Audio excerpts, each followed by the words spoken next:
This title is narrated with virtual voice, computer-generated narration for audiobooks. The Secret Song of the Ditch Lilies by Jennifer Youngblood and Sandra Poole. To Sissy. To Sissy. From Delia. Forgive me.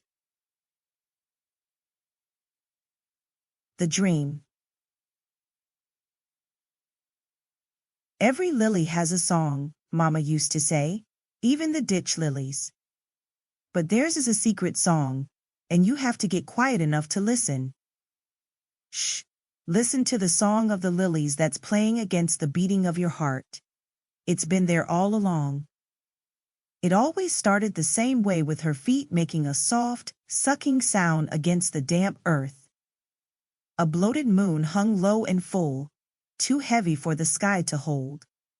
Another 15 minutes and it would fall down behind the scraggly mountain, and the night would be thick with blackness. She was alone.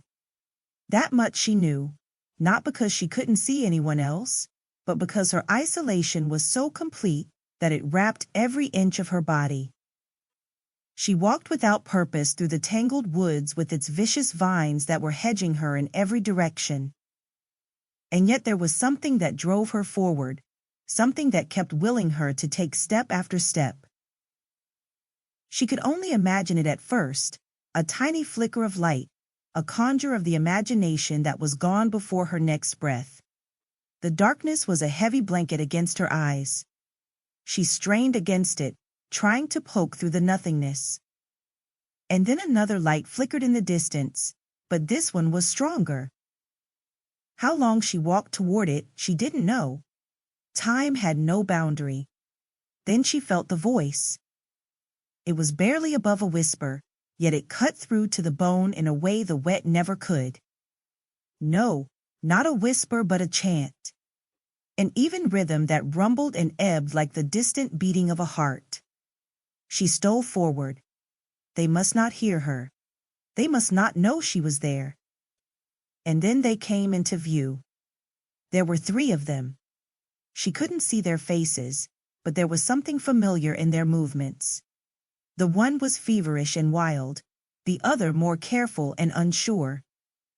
The third was shrouded with shadows, and there was something grotesque about the absence of light around the form that was as still as marble.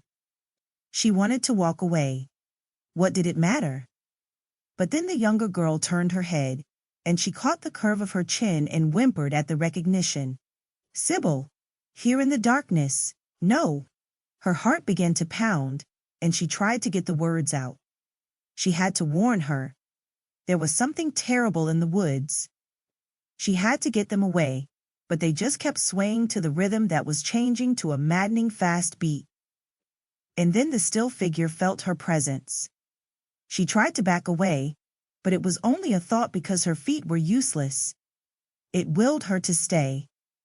When the figure raised its head, the shadows fell away. A scream pierced the night air. Her scream. Nowhere to run. Nowhere to hide. It was too late. The nothingness was on top of her. Trailer trash. Delia. I'm not trailer trash. Trailer trash is the bleached blonde in curlers and a tight t-shirt, throwing bacon grease out the back door. From the looks of me, you'd never know I was anything of the sort. In fact, if you put me in a lineup with 10 other women, I'd be the one sporting the Gucci shoes and holding the Louis Vuitton bag. The last pick for trailer trash, that's for sure.